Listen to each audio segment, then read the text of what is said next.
Okay, I got the go-ahead. Welcome to the Kansas State Board of Education Candidate Forum, sponsored by the League of Women Voters of Lawrence Douglas County, the Lawrence NAACP, and the Lawrence Public Library. We are nonpartisan organizations. I'm Ruthie Goff, member of the League of Women Voters of Lawrence Douglas County, and I will moderate the forum. Audience, thank you for seeking to be informed voters. The NAACP and the League do not endorse candidates. Our questions and candidate responses should conclude by 2:30. The candidates will be available after the forum so you, the audience, can visit with them individually. The candidates are free to answer questions, offer materials, and seek volunteers. Candidates, thank you for being willing to stand for office and for participating in this public information forum so voters can be prepared for the election. We thank you for being here today. All of the candidates received the questions in advance. Our timekeeper, Carol, right up here in front, will let each candidate know when there is 15 seconds left to respond and when the time is up. We respectfully ask that the candidates stay within the time allowed for each question. The candidates are seated according to their districts. The order of the districts was determined by randomly drawing the district's numbers, and the order of the candidates within each district was determined by randomly drawing their names. The candidates' names plates show their district number. Democratic candidates' names are in blue type. Republican candidate names are in red type. We will rotate which each candidate gives the first answer to each question. The candidates: District 6, Mr. Bruce Schultz, Wamego. District 6, Dr. Beryl New. Did I get it correct? Okay. Topeka. I'm sorry? You have a doctor? Okay, sorry. District 6, Dr. Bruce Schultz, Wamego. District 6, Dr. Beryl New, Topeka. District 4, Ms. Chris Meyer, DeSoto. District 4, Ms. Connie O'Brien, Tonganoxie. Okay, with that, we'll begin with the first question. What is your background and why are you running for Kansas State Board of Education? You have 90 seconds. We will start with District 6, Dr. Schultz. First and foremost, I'm passionate about education. I've been involved with it all my life. This fall is my 57th consecutive Okay. First and foremost, I'm passionate about education. I've been involved with it all my life. This fall, August, was my 57th consecutive first day of school. On the Board of Ed, we need passionate, we need very committed, we need very able leadership. I believe that I bring all of those to the table with me. I have a tremendous amount of experience as a teacher, as an administrator, and most importantly, as a board member. I've been a classroom teacher since 1982 when I started teaching at the college level. Since then, I've also had 9 years as an assistant coach for junior high and high school football, 8 years involved in high school teaching. I've been on a local school board for 17 years. For roughly half of that time, I've been the chairman of the board. For nearly 10 years, I've been on the Board of Regents for a university that has a very substantial program in teaching and has the largest graduate program in educational leadership and educational administration in that state. As professor at K-State, I've been on the Dean's Council, I've been in the associate and interim department head, faculty council, faculty senate. Most importantly, I have grandchildren that are almost getting into school. This is personal for me too. Dr. Newt. Thank you. I have just ended a 36-year career in public education. I taught at Topeka High School. I was an assistant principal at Highland Park High School in Topeka. Then I came here to Lawrence and served as an assistant and then associate principal at Lawrence High School between 2005 and 2010. So if any of you had children or grandchildren there at that time, I was there with them. In fact, I was sharing yesterday, I ran into one of my Lawrence students in Topeka at Dillon's in the grocery store, and I remembered him and he remembered me, so I guess we had pleasant experiences there. I went on then to return to Highland Park High School to serve as the building principal, and then in 2017, I transitioned to our district office and served as HR director. Just sharing that so that you'll understand the scope of my experience, all the way from classroom teacher to building administrator, and then to HR, where I understand the challenges that we face today in Kansas and across our nation in finding good staff to serve our students. So that is my commitment, to provide to Kansas students, not just those in District 6, but to all Kansas students, the opportunity for an excellent public education. Thank you to the League of Women Voters and the Lawrence NAACP for having us here today, and thank you to all of you for giving up your Sunday afternoon to be here. I'm Chris Meyer. I'm running for Kansas State Board of Education in District 4. I currently live in DeSoto. I am running because I am an experienced, tenured educator with nearly 20 years of experience and a mother with 2 daughters that are currently in high school. I have a junior and a senior. My husband is a former United States Marine Corps sergeant, and my daughter, Emily, is going into the Sea Cadets. She's enlisted, and she will join the Navy after her senior year. Our family is a service-oriented family. We are here because we care very deeply about our community and our Kansas public schools. As a graduate of Kansas public schools, I am excited for the opportunity to be able to serve all of you, to listen to what it is that you as our community members need in our schools, to represent our teachers and our students, and to ensure that all students have access to a quality education regardless of their zip code. I am not a career politician. I believe in inclusionary philosophies, and I believe in standing up for our children and our students and ensuring that our public funds remain in our Kansas public schools. So thank you very much for having me here today, and I humbly ask for your vote. Good afternoon. My name's Connie O'Brien, and I'm glad to be here and see all the people that did turn out on a Sunday afternoon. I'm a former teacher, former state representative, mother and grandmother, and I want all our children to get a good education. I'm a graduate of St. Mary College in Leavenworth. My degree was a BA in Social Studies and Secondary Education. I was director of our religious education program at our church, and I was on the real estate board, and I was superintendent for various years in 4-H in Tonganoxie. I had 11 children, and I have 19 grandchildren. 11 of my children all graduated from Tonganoxie High School. 8 of them went on to college and graduated, and 3 went on to pursue a master's degree in education. 2 of my children took advantage of the VOTEC education and have VOTEC certifications. I want all kids to get a great education, and I'm here to bring common sense to education. We need more common sense and not so much rules and regulations and things that are holding our kids back. And I want to see every kid graduate and be able to pursue whatever their life dreams hold for them. And again, thank you for being here. Okay, our next question is, how would you work with the legislature to ensure fully funded public schools, including special education? You have 2 minutes. We will start with District 6, Dr. New.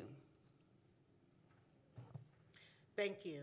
I believe as we understand the hierarchy for decision-making, we know that the state school board must collaborate with our legislature in order to ensure that we have appropriate funding for the resources that our public school students need.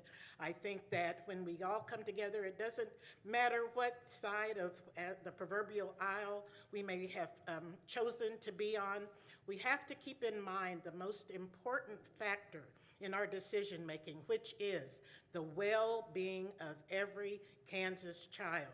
If you have children in school, you know how important it is to ensure they have a great teacher, that they're learning from a challenging curriculum, so that their outcome will be one where they can be a productive citizen who knows how to think critically and how to add to a democratic state.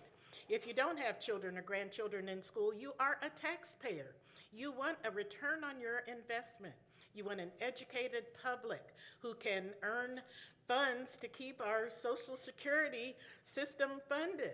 So we all have an investment. We all have a reason to ensure that everyone who is in a position to make a decision about our children's education is working together so that the children, who are the true outcome of our educational system, don't suffer because of political stances or ideologies, but that they know the adults who are supporting them are ones who want the best for their future.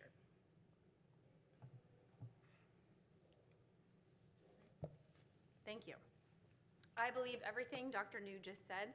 I'm going to add a little bit onto that. So I believe that legislature and collaboration and building relationships with legislators is key. It's crucial.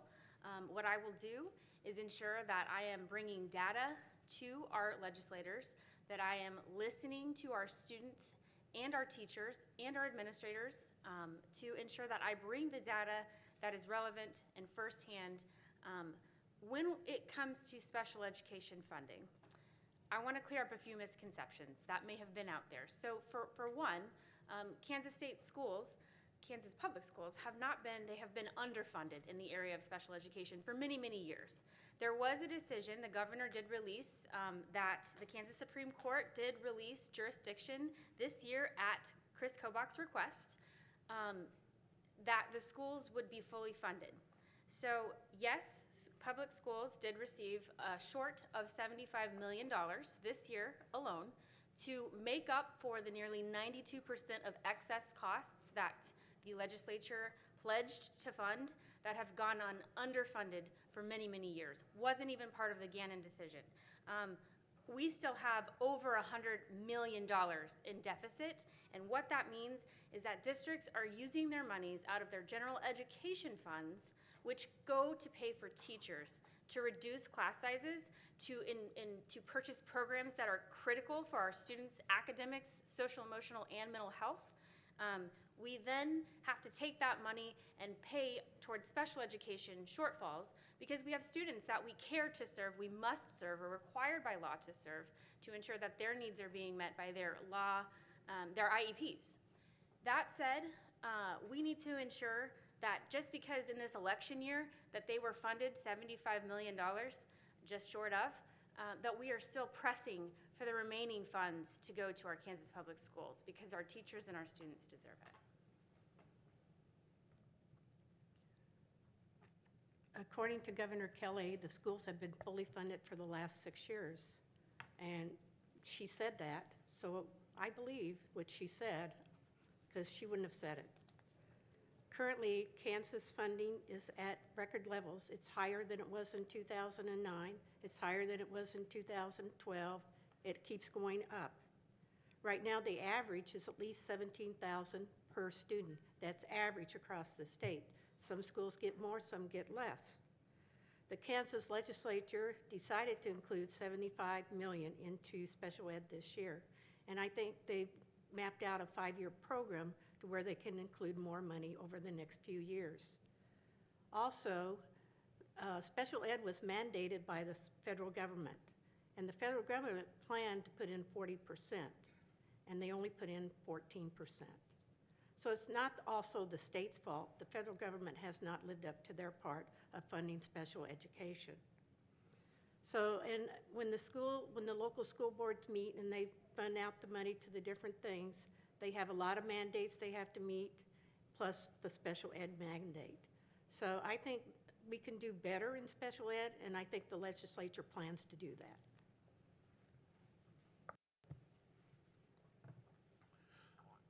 I'll take a little different tact. Allow me to start by just sharing a little bit of personal information.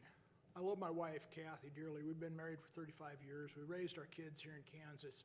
Our daughter lives in another state with her family. My son lives here in Kansas with his 4 kids. And so education is near and dear to my heart. In part, it's my legacy.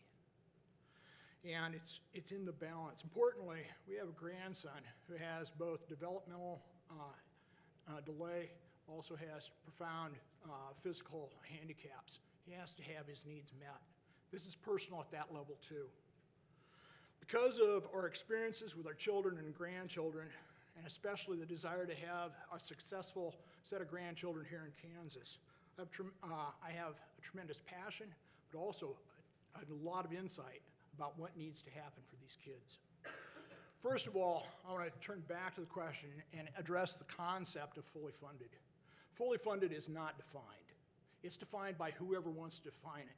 So the governor can have a definition, the legislature or committees can have a definition, but what's most important is that the Board of Ed has a definition, because it's the Board of Ed's responsibility to determine what the resources are that are needed to provide for the education that is mandated and outlined and set in the state of Kansas. It is the job of the Board of Ed to develop resolutions that are passed and then and then are presented to the legislators so that they can be aware of what the needs are and that they can address those needs. At the end of the day, it's the Board of Ed's responsibility to determine what is fully funded. It's important, most important, that the Board of Ed speak with one voice, and right now they are not. They are currently split on how they address budget issues. So my biggest priority is to get the Board of Ed together, to build consensus, to build from a foundation, and then from that, speak to the legislature. When we speak, we will have our priorities in order. We will have a clear, logical, and formidable message. Our next question is, what should be the role of the Kansas Public Schools in promoting student health and wellness, including mental health? Candidates, you will have 2 minutes. We will start with District 4, Ms. Meyer. Thank you. My husband and I adopted our 2 daughters from local foster care when they were 3 and 4 years old. So we know firsthand what it takes to address the social, emotional learning, and mental health needs of young children. It is critical that we not only catch them and address them early on in the earliest years possible, but it is critical that we continue that education, we forward that education, moving forward throughout their career. These skills, these social, emotional learning skills are important skills that students will use to collaborate with their peers, learn empathy, learn critical thinking, learn how to have discussions. These are the types of things that businesses came to the Kansas State Department of Education said over the last 10 years that they want in their future graduates. We need to make sure as the State Board of Education that we are funding these programs and that we are providing these valuable resources, mental health resources, to teachers in schools. Not only that, but the state, the pandemic really outlined for us that there is a huge need for social emotional learning and mental health supports for staff and students alike.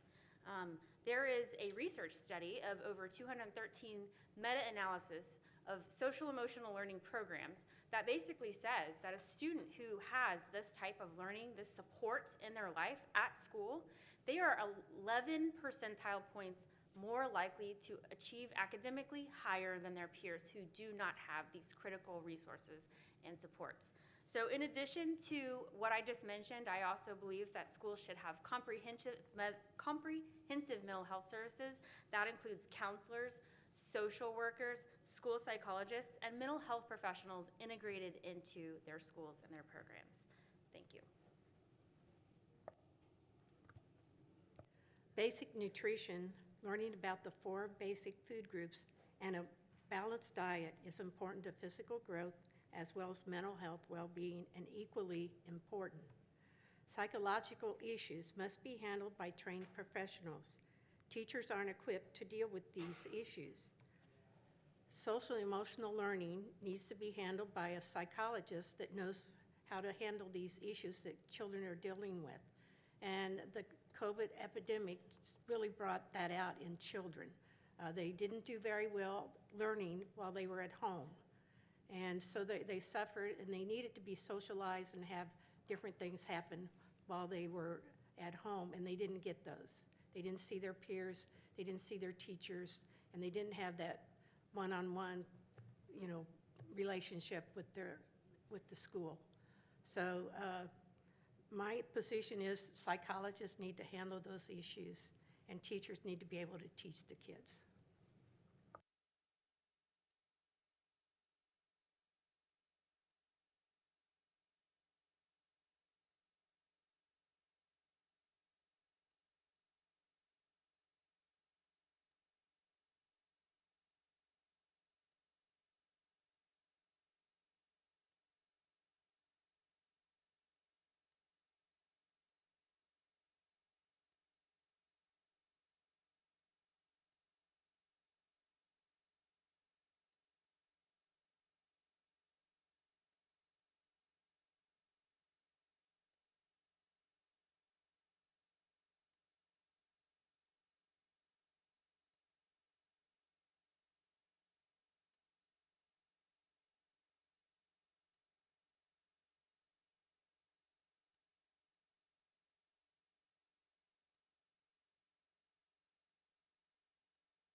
Currently, I would surmise that just about every school district in Kansas, and definitely just about every school, is dealing with graduating seniors whose lives were impacted by the COVID era change to the way that we knew school prior to COVID. I have seen firsthand and also heard stories of young people who are still very apprehensive about attending public school. I also have heard about some of the mental health issues that many of our young people are experiencing. Now, these are some who will be leaving public school at the end of this school year. But what about those who are coming along and who will have to have some level of support so that they can also be successful finishers of high school or successful in whatever grade level they may be? So it is very important that we have mental health supports in our school buildings. And as we've heard earlier, teachers are not able to handle that and also deliver curriculum. Even our counselors, we often thought counselors were the ones who would handle those types of issues. Their role focuses more on ensuring that students are enrolled in the appropriate classes and that they have the supports they need even for post-high school success. Mental health professionals are extremely hard to find and to afford in public schools because they can be in the public sector and earn much more than they would in a public school. So the State Department of Education can help by providing options with resources for mental health professionals to be part of the staff in every single public school, as well as maybe increasing what we are able to pay in the way of salary for social workers and others who can be present in the building to help that child who didn't want to come to school but is willing to be there because they know they have support. Our next question is, what plans or steps need to be taken to ensure school safety? We will start with District 4, Ms. O'Brien. Most schools have cameras in their building capable of observing each and every room. Some schools just have them on the outside of school. Giving local police access to these cameras would give the ability for them to see a shooter in the school, or if it's a swatting call, and schools do get swatting calls too. So if they have the camera in there, they can zero in on the person, get a good look at him or her, and even look at the weapon they're carrying and decide what's the best approach to get in there and get this person stopped. Also, a friend of mine was a retired police officer. He went to work as a security person in a school. And they asked him to survey their school and decide what kind of security they needed. And he did that. He wrote them up a report and he turned it in. And he said, here it is, this is what you need to do. And they looked at the report, they said, no, we're not gonna do that. So if you want professional security people there, you need to let them also do their job.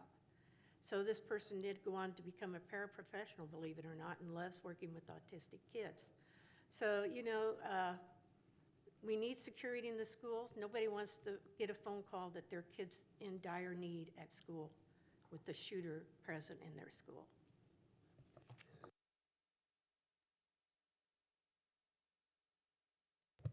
I'll turn my microphone on this time. Sorry about that. Safety in school is a real big issue, and there are a lot of different aspects that you can look at to think about safety. One of the things that I bring to the table is that I've been a member of a multi-institutional state and national task force that helped to develop, or that developed immediate and short-term responses to a variety of threats to our national economic security. I was involved in that task force. I understand how institutional contingency plans are developed, how they're maintained, and heaven forbid, how they are implemented. With this insight and all of this experience, I believe I can bring insights that are different than anybody else coming to the school board. Now, thinking about threats that are actually on people's minds, I can break them down into various levels. For example, external violent threats. What it takes to address that is internal vigilance. It takes institutional planning that includes both planning the building, planning the layout of the building, and planning where people will be. And it takes a very, very close relationship with local law enforcement. You can have internal violent threats, and probably the best thing that addresses those is developing good, trusting relationships, especially with students who are the best set of eyes inside the classroom. You can do, and again, you have to have close association with the local law enforcement. Bullying is a big issue. There are many ways to address this, and I have different types of bullying that we need to address. They each have a different way to address them, and I have thought through these issues.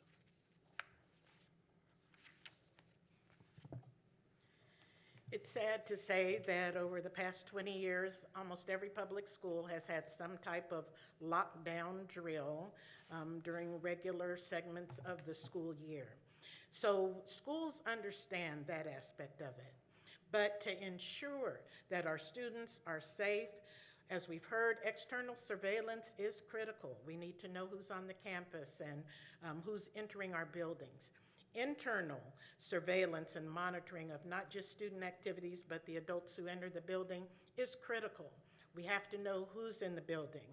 We have measures for doing that, such as signing in at an office or getting a badge that says you're a visitor.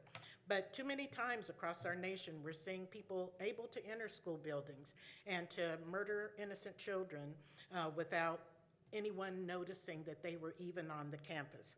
What steps can be taken? We need resources.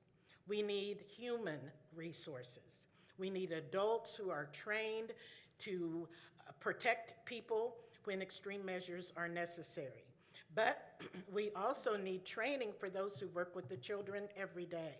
There are programs that can teach adults how to build relationships with young people. The State Department of Education can choose, if they want, to provide money to train our teachers in doing that. A lot of people say, I just show up here to deliver my curriculum.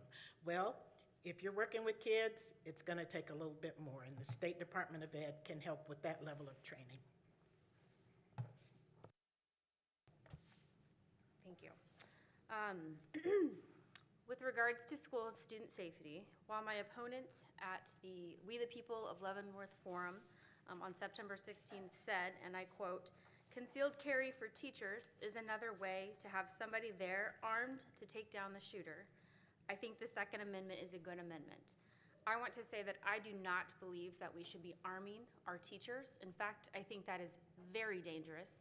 And if you ask teachers, that is the last thing that they want to have to worry about, on top of the other things that they're focused on, in starting with student safety. Student safety requires a multifaceted approach, so we must create environments where students feel both physically and emotionally safe. This includes ensuring access, like I mentioned earlier, to mental health resources to prevent issues before they escalate. And finally, I think that we need to facilitate a lot of research, look at what schools are doing across the state. Some schools have great things already in place. I know that the superintendents work together often to network and discuss the latest and the greatest when it comes to modern safety measures. And these things can include things such as, securing your entry points and protective measures such as window film. But additionally, we need to make sure that we're fostering a school that is inclusive, where respect can prevail, and where we are ensuring that violence and bullying is not prevalent, and that we are making our schools safer than ever before for all students. Okay, our next question. In your opinion, what is the role of the legislature versus the State Board of Education on issues of standards, curriculum, student assessment, and student accreditation?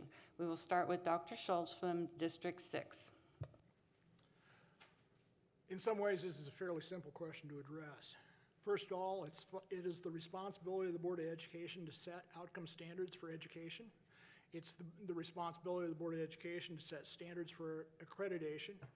It's the responsibility of the Board of Education to develop tools to assess whether students are meeting educational standards.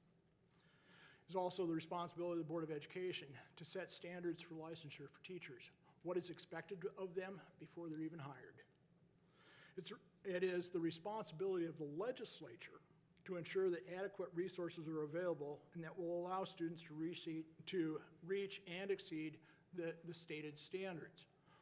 How does the legislature know about those resource needs? It is the responsibility of the Board of Education to determine what the needs are to meet the standards and to put them in resolution form and to present them to the legislature in a way that is incontrovertible so that they know what it is we really need.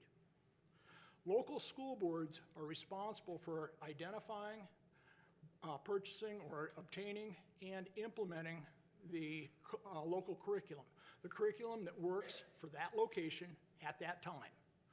It is their responsibility to develop assessment methods to determine whether or not the students in that district are meeting the standards for that curriculum and ultimately the standards set by the state. One of the things that's left out of this question is, what is the responsibility of the general public?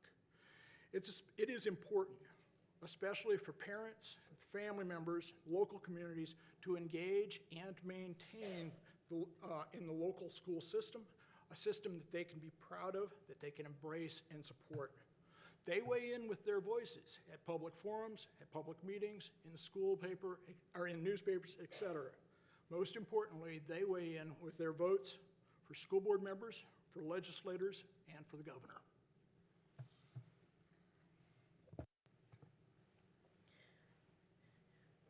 So the Kansas legislature, as I'm sure you all know, they do create the laws that are adopted and govern the Kansas State Board of Education. Whatever comes from the legislature that probably has originated at the federal level is what's passed down to the Kansas State Board of Education and then also passed on down to the individual school districts. So in the areas of standards, curriculum, assessment, and accreditation, the Kansas State Board of Education develops policies, which again are based on the laws that have been passed by the legislature.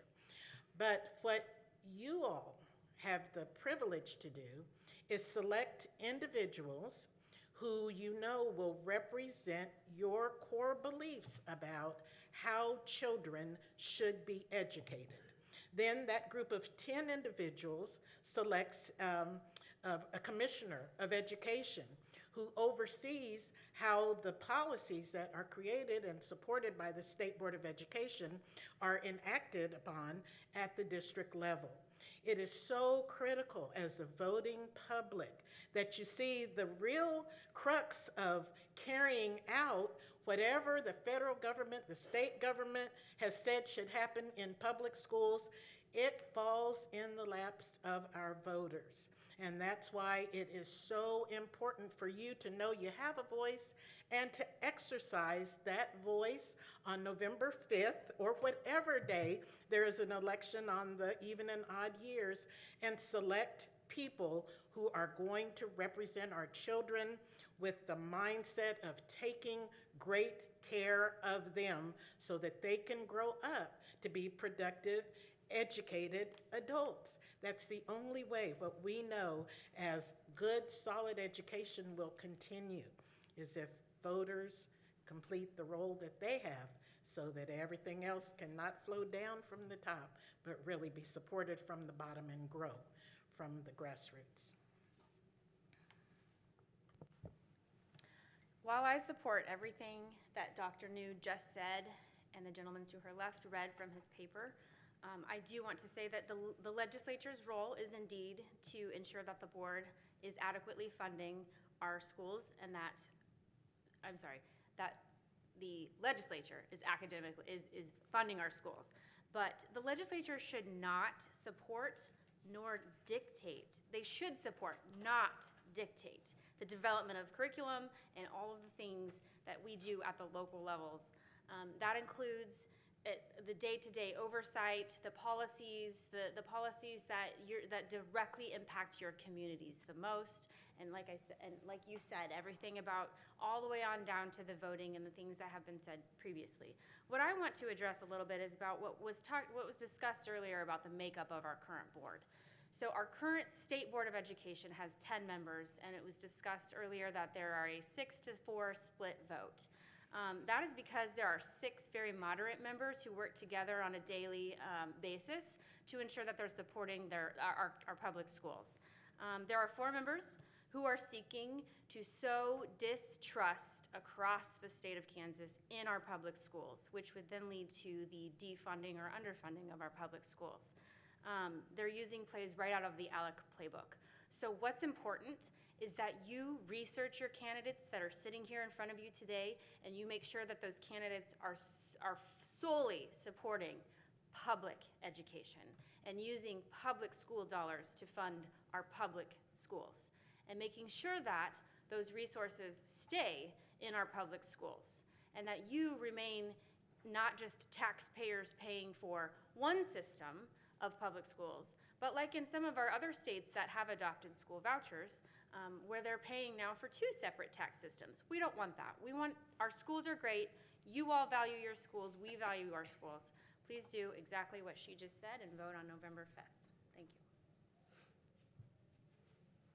Well, the State Board of Education, as they said, is responsible for setting standards, accreditation, and policies. And I know this because when I was in the legislature, we passed a bill to help them set standards for kids that were disabled and were being mistreated in public education. So the state board had to write the rules and regulations for the schools to adhere to and treat these kids fairly. The Kansas legislature is responsible for the money part, and they do work hard to present the money. And right now they're getting 4 cents of every tax dollar goes out of their general fund for education. They do work hard, they support education. And I do not support vouchers or any of those things. I think most homeschoolers and private schools do not want government in their face. And that's what they've told me, and that's what I respect. That's their decision. So as far as public funds going for private schools and homeschoolers, it probably won't happen. But you have to wonder why parents march up to the Capitol every year wanting those things. Why do they do that? Our next question, how will you work to strengthen the teaching profession and address the educator shortage? There are 90 seconds for this question, and we'll start with Dr. New. As I shared earlier, I ended my career in human resources with Topeka Public Schools. I wish I could really learn how to retire because they keep me on a contract to come back and help as needed, but help is needed. We recognize that there is a shortage of highly qualified individuals to stand before our children and deliver instruction. Quite a few factors have gone into this, everything from COVID, with many of our universities losing students to go back home when the COVID, when that came. But then also, prior to that, there were fewer and fewer young people when I'd go to campuses to recruit teachers who were choosing to go into the teaching profession. Many of them had reasons, but it seemed primarily the amount that they could earn if they really loved math was greater if they went into an engineering career than if they chose to become a teacher. Teaching is a passion. Teaching is something that's a calling. You have to have it in your heart to want to do it and do it successfully. So what can we do? Money is a motivator. However, collegiality among the people you work with is also a motivator. If you can be somewhere where you enjoy being, then that helps. So in Topeka, we have created ways where there are communities of teachers. I think this can be replicated anywhere. We brought teachers in from the Philippines, Ukraine, when they came as refugees, and they're growing. And so we'll need to continue to look at innovative ways to work with our universities, get folks certified to teach who really want to teach but maybe had not followed the traditional path. So as an educator myself, I've served as a substitute teacher, a paraprofessional, a teacher, and an administrator. And my last job that I was serving this spring when I was asked by community members to run for the Kansas State Board of Education was serving as the executive director of the USD 232 public schools in DeSoto. That job allowed me to provide resources to teachers, to visit classrooms with big checks, and to give them the things that they are needing the most. From overfunded classrooms to underfunded programs, especially in the areas of special ed and mental health, I will advocate for our teachers. I know firsthand the challenges they face. I was in classrooms. I've been in them recently. My daughters come home from school right now, and it ails me because they're hearing from their teachers right now that the education profession isn't the greatest profession to enter right now because schools, teachers are having to work really hard with these great big class sizes and not receive the resources that they need to do their jobs, or the time that they need to do their jobs, or the professional training that is relevant to them that they need to do their jobs. From reducing class sizes to ensuring that we are allowing for mentorships for our new teachers and our substitutes, allowing for training, those are the things that we need to do. Those are the things that teachers are asking for, and those are the things that we as the public need to make sure we do to ensure that the teaching profession is a glorious profession that all students might be interested in doing one day when they grow up. Thank you. Kansas has many professional people, and sometimes these professional people get bored with their jobs and they're looking for something new. The Kansas legislature made it easy for these people to transfer from engineering to a teaching profession. They can do that, and they can be teaching while they're working on teacher certification. Another thing that the Kansas legislature passed was we have a lot of military people in Leavenworth, and some of them are teachers, but they can't teach here because they don't have the accreditation. We made it easier for them to get their accreditation and teach here. So the legislature has been working on the problem of the lack of teachers. Many schools offer mentoring programs to teachers, and that's a good thing because first-year teachers need all the help they can get. In Tonganoxie, we had a teacher that taught Spanish, and at the beginning of the school year, she found out she had cancer. And she said, I have to resign because I can't teach while I'm going through my treatment. What they did was they had a paraprofessional that spoke Spanish fluently, and they moved her up and are working with her to get her teaching certification. So there are things that we can do to help other people get into the teaching profession. School board members need to know these things because they're out there and they're not talked about a lot. And so I would like to see these programs be advanced so people that want to enter the teaching profession can do it easier and be professionally about it and have the accreditation they need to come on and teach.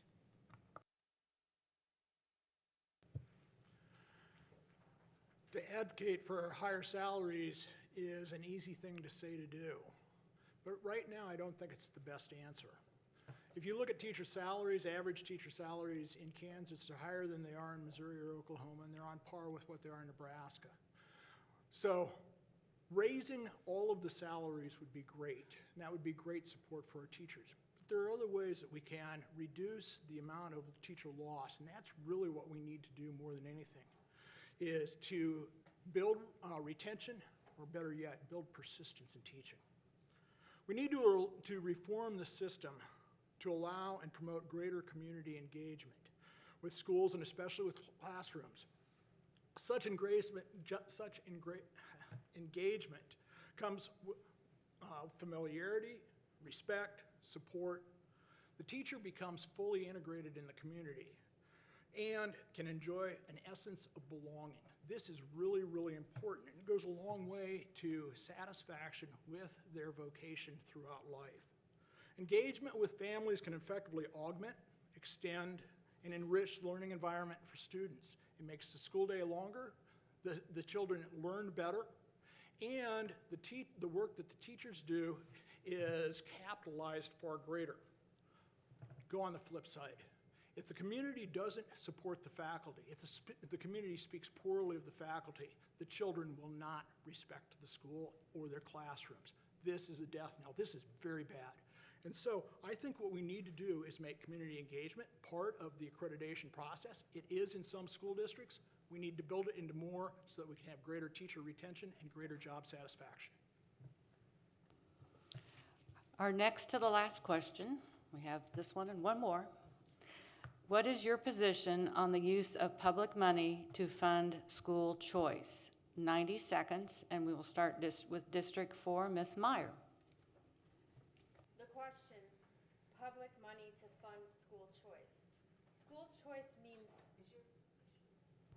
School choice means vouchers. Student savings accounts also means vouchers. Public money, or money following the student, also means vouchers. All very tricky jargon and ways to trick voters and taxpayers into thinking that public money is not being funded to public schools when we support these things. I'm going to quote directly from the iVoter Guide, the question that Connie answered, my opponent, answered on her website to the iVoter Guide response. The state should fund education by allowing dollars to follow the child instead of the bureaucracy through a program which allows parents the freedom to choose their child's school, public, private, or homeschool. Her response to that question was that she strongly agrees and that it puts parents in control. Also quoted on a different site at the forum on September 16th was, people wouldn't be looking at private schools and other education needs if public schools were doing their job. I want to say right now that public schools are doing a great job, but we can always stand to improve. However, if we funnel funds for public schools through the use of vouchers or savings accounts or students taking the money with them, we are going to devalue our public schools, and that is not okay.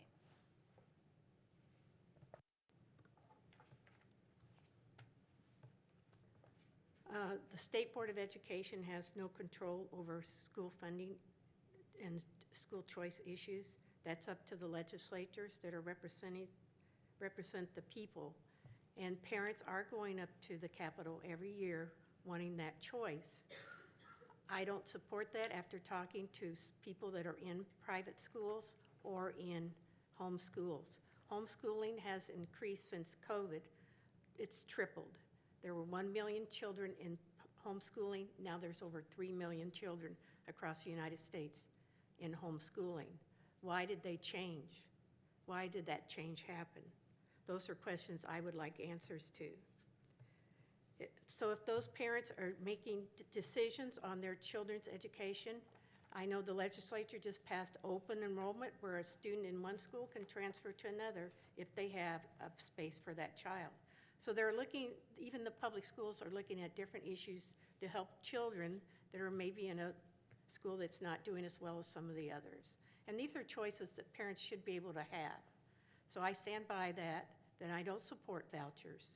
And I do, like I said, the people in homeschooling and private schools don't want the government in their face.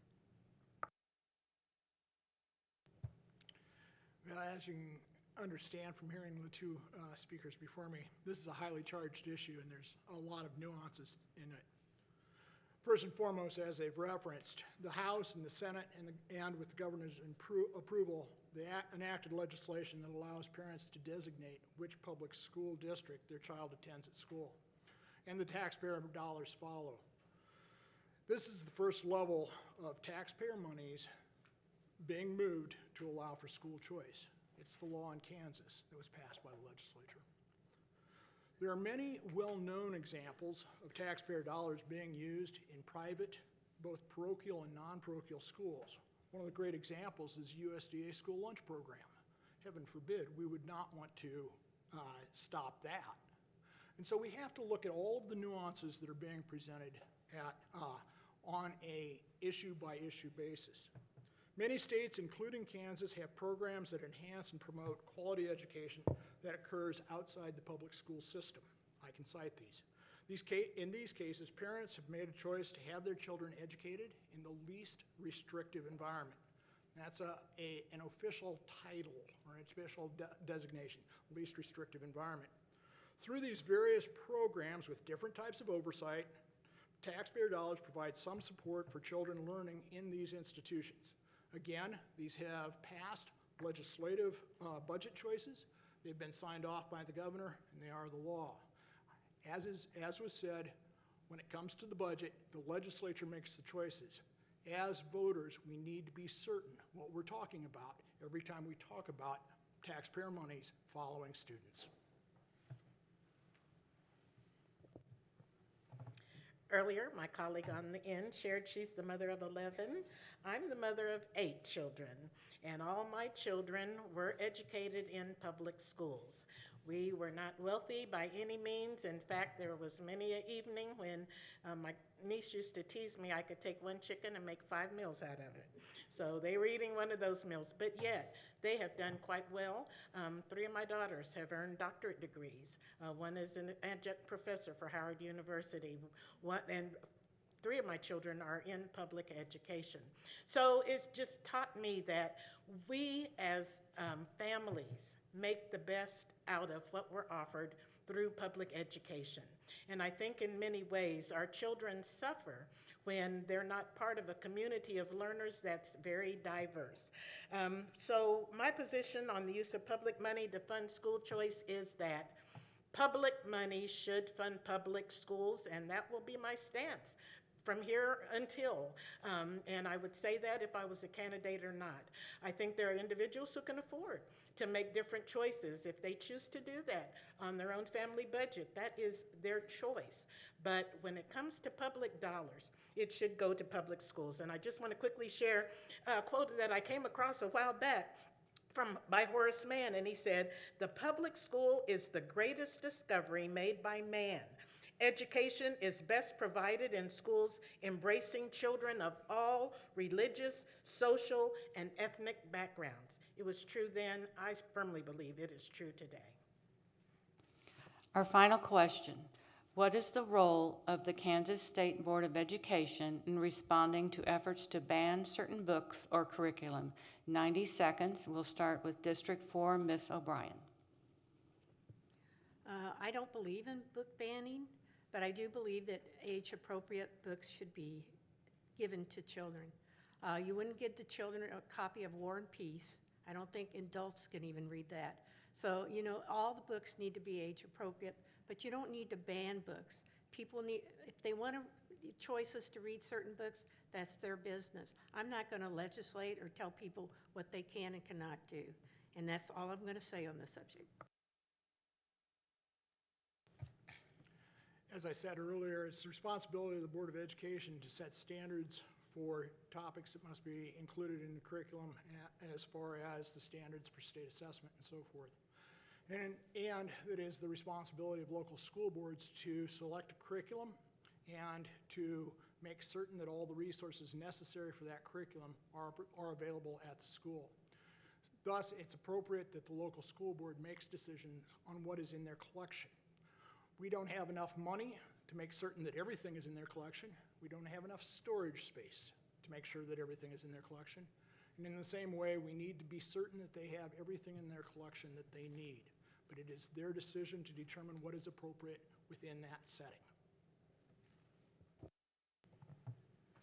As the Kansas State School Board is responding to efforts to ban certain books, I think the board needs to keep in mind what their role actually is based on Supreme Court law. We know that there have been cases that have challenged free speech that apply directly to banning of books. Second, as we've already heard, the role is to promote appropriate curriculum for every grade level and to ensure that students are progressing in an appropriate way throughout their school careers. Schools or districts have the options to work with their librarians to say which materials should be selected. Individual schools do as well. Bottom line though, parents have the power to determine what they want their children reading. I often think, I could read when I was 3 years old. I had an older sister who loved to teach, and she taught me how to read. And so I was reading many books at an early age. Nancy Drew Mysteries, fell in love with them. I was surprised to hear Nancy Drew's on the banned book list because she's acting in a role that's not characteristic to her gender. It's just amazing. And then I heard a few weeks ago, To Kill a Mockingbird is on the banned book list, as well as what's the book? About the little girl and the pig. Yeah, and it was amazing. They said the one about with the little pig in it. I can't think of the name, but anyway, they said animals talking. Well, what do we have in our fairy tales that we used to read, and in the bedtime stories we read to our children? So it enters a level of ridiculousness when people want to take on duties that really don't fall within their purview. I think it's important for parents to make a choice about what your children read, but inspire reading.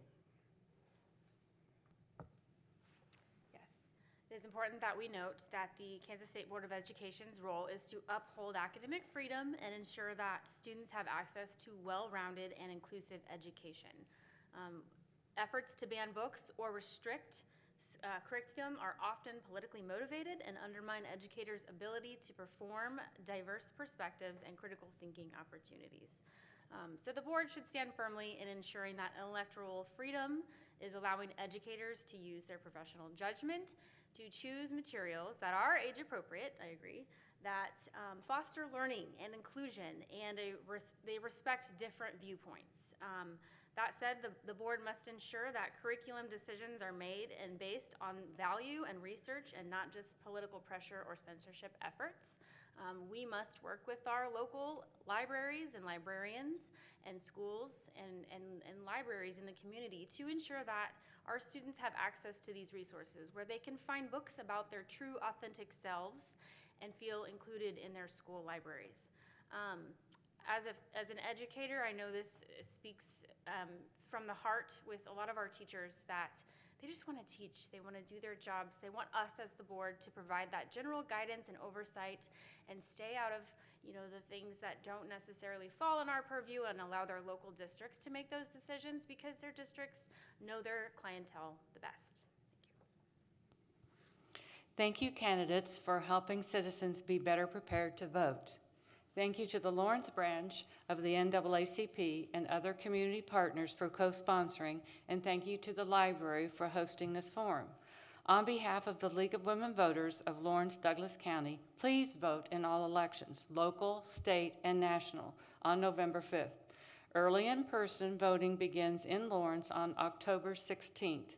There are maps of the Kansas State Board of Education Districts 4 and 6 on the table by the door.